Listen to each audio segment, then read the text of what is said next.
श्रीमद् भगवद गीता कल 5वें अध्याय के 22वें श्लोक इस पर विचार चल रहा था।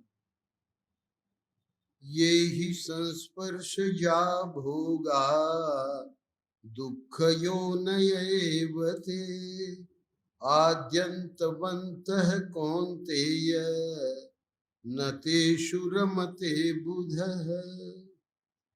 भगवान भाष्यकार लिखते हैं कि ये जो 21वें श्लोक में ये बात आई कि इंद्रियों को विषयों से निवृत्त करें, तो इसमें हेतु क्या है वो यहाँ 22वें श्लोक में स्वयं भगवान अपने श्रीमुख से बता रहे।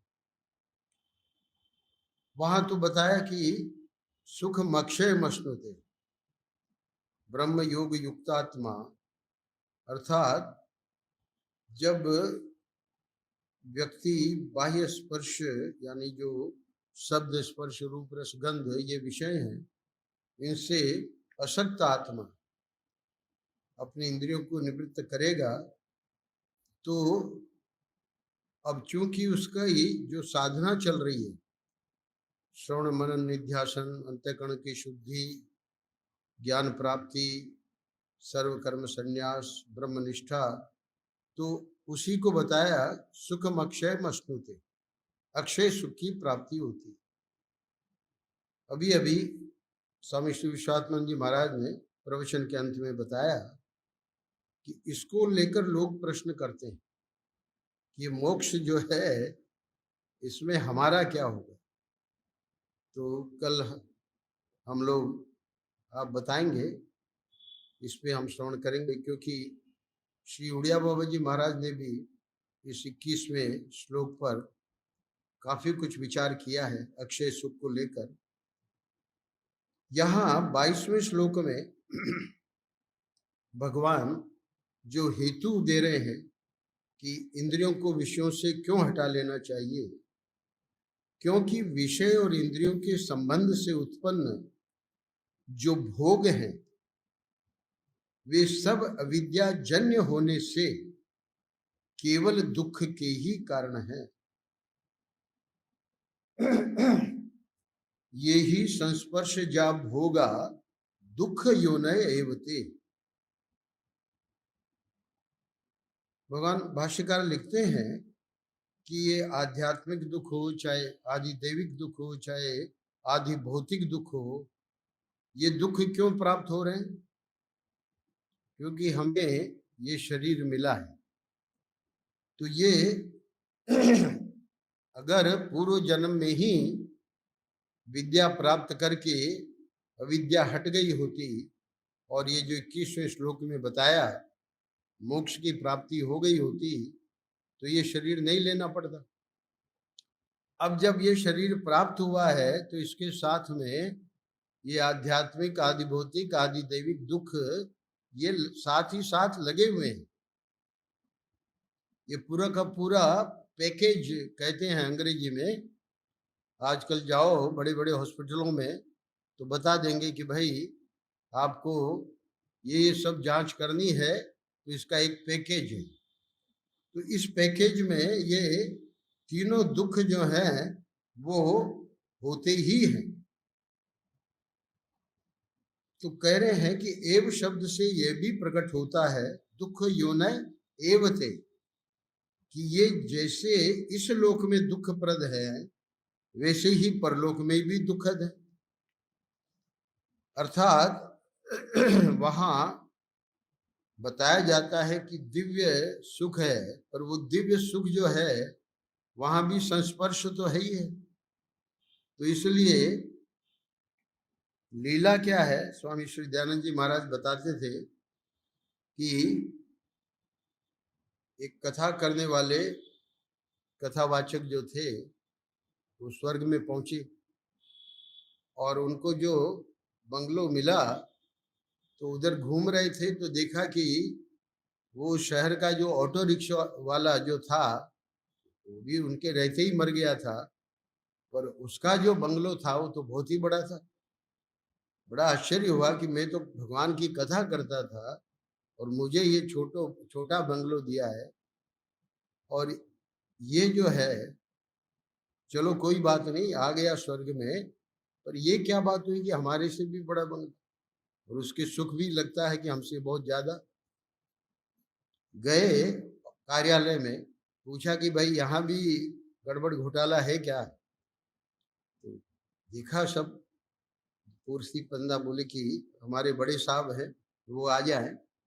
वो भी आए, तो उन्होंने बताया कि बात यह है कि शहर में ये जो ऑटो रिक्शा वाला है, सब लोग घबराते थे। ये इतना रफ चलाता था, इतना तेजी से चलाता था कि लोगों को लगता था कि एक्सीडेंट कर दे। पर अब चूंकि ज्यादा थे नहीं शहर में, एक दो ही रिक्शा थे, तो लोग जो हैं बैठते थे, पर बस भगवान का जप करते रहते थे कि कहीं एक्सीडेंट ना हो जाए। तो बोले महाराज, मैं तो भगवान की कथा सुनाता था, है ना, हमको छोटा बंगला। बोले हाँ, पोथी पन्ना देख के बताया कि तुम्हारी बात ठीक है, पर तुम्हारी कथा में तो लोग सोते थे, है ना। अब उसे बड़ा आश्चर्य हुआ। तो वहां दयानंद जी हंसाने के लिए कहते थे कि वहां पर भी ये सब है। तो यहाँ भगवान भाष्यकार लिख रहे हैं कि परलोक में भी ये सब ईर्ष्या आदि ये दुख हैं। आगे के जो कल मैंने बताया कि ये बड़ा गजब का वाक्य है, न संसारे सुखस्य गंध मात्रम अपि अस्ति। संसार में सुख की गंध मात्र भी नहीं है। ऐसा क्यों महाराज? तो इसी को भगवान ने बताया है अगली पंक्ति में, आद्यंत बनते कौनते है न तेषु रमते बुध। इसकी व्याख्या स्वयं भगवान भाष्यकार करेंगे आगे। कहते हैं कि जब ये बात समझ में आ गई कि ये जो सुख अनुभव में आ रहा है, ये सुख नहीं है, जो दुख है वो कुछ समय के लिए उसका जो अभाव है, जो अक्षय सुख जो कहा 21वें श्लोक में, वो ये नहीं है। ये जो सुख दुख जो है, ये तो द्वंद्व में है, और ये द्वंद्व वाला सुख दुख जो है वो असली सुख नहीं है। शांति मापनोति नैष्ठिकीम। तो इसीलिए श्री उड़िया बाबा जी महाराज को अक्षय सुख की व्याख्या बहुत विस्तार में करनी पड़ी, जिसको हम कल श्रवण करेंगे स्वामी श्री विश्वात्मन जी महाराज से। यहाँ बस इतना ही संकेत कर रहे हैं कि कभी भी इस भ्रांति में मत रहना कि संसार में सुख है। तो फिर क्या करें महाराज? इसको अगर ठीक ठीक समझ लिया तो ये जितना विषय रूप सुख है वो क्या है?